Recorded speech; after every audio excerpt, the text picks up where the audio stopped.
Most people will smile at your face and envy your soul. That is not cynicism. That is the oldest truth in human history, and almost nobody wants to hear it.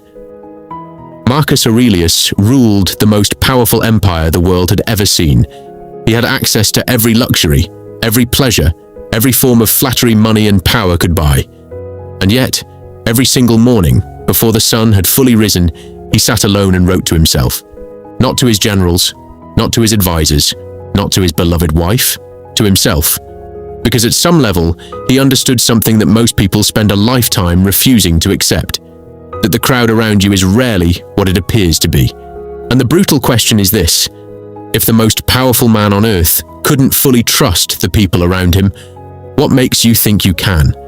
Here is what they never taught you about people. Most of them are not evil. Most of them are not lying. They are simply living out their own fears, their own desires, their own quiet agendas, and your life is just scenery in their story. You are useful when they need something. You are invisible when they don't. You are a threat when you succeed too loudly. This is not dark. This is just reality with the lights on. Marcus Aurelius watched senators plot in candlelit rooms. He watched friends become enemies the moment power shifted. He watched men declare loyalty with the same tongue they used to whisper betrayal. He saw it all, and instead of becoming bitter, he did something far more dangerous. He became wise. He stopped expecting people to be something they were not capable of being. He stopped measuring strangers by the standard of his own conscience. Because here is the trap that destroys good people. You are honest, so you assume others are honest. You are loyal, so you assume others are loyal. You would never stab someone in the back, so the thought doesn't even occur to you that someone else might. And that blind spot, that one fatal assumption, is exactly where betrayal enters. Think about every time someone truly hurt you in your life. Not a stranger, someone close, someone you opened the door for. Now ask yourself, were there signs? There were always signs, but you interpreted them with your own values, your own goodness, your own hopeful filter. And that filter cost you. Marcus Aurelius wrote in his private journal, and remember, this was never meant to be published. This was a man talking to himself in the dark. He wrote about how people by nature pursue what they believe is good for them. Not for you, for them. And once you truly absorb that, you stop being angry at people for being selfish. You simply stop handing them the knife. This is not about becoming cold. This is about becoming clear. There is a difference between trust and naivety that most people never learn to draw. Trust is earned slowly, tested quietly, and given carefully.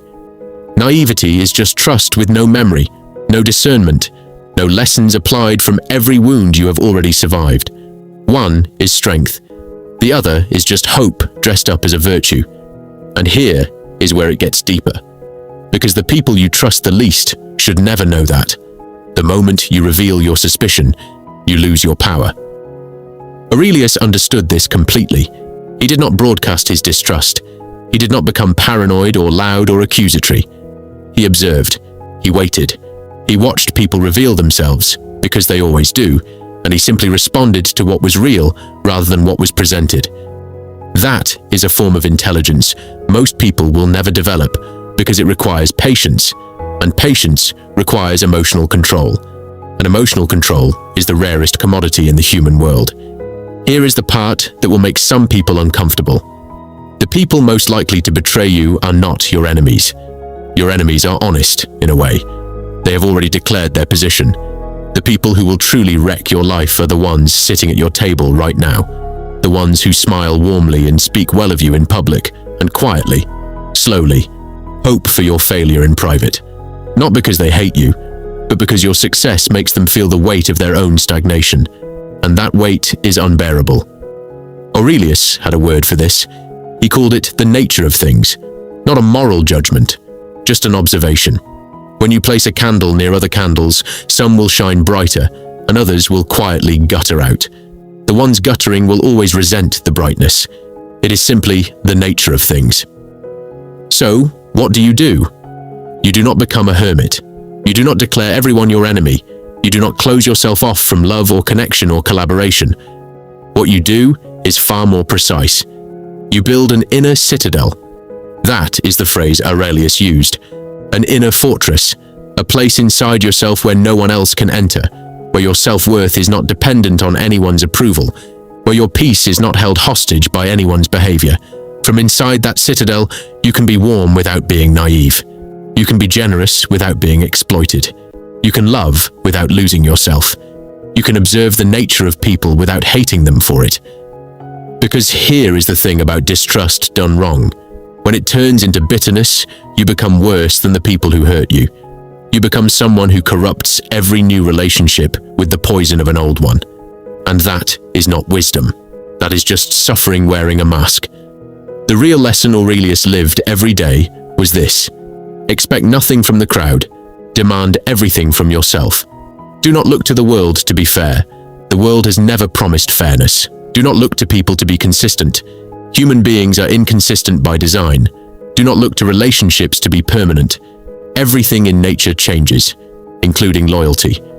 But here is the thing that will stay with you, the one truth that separates those who survive the cruelty of the world from those who are destroyed by it. You do not need most people to be trustworthy. You need yourself to be.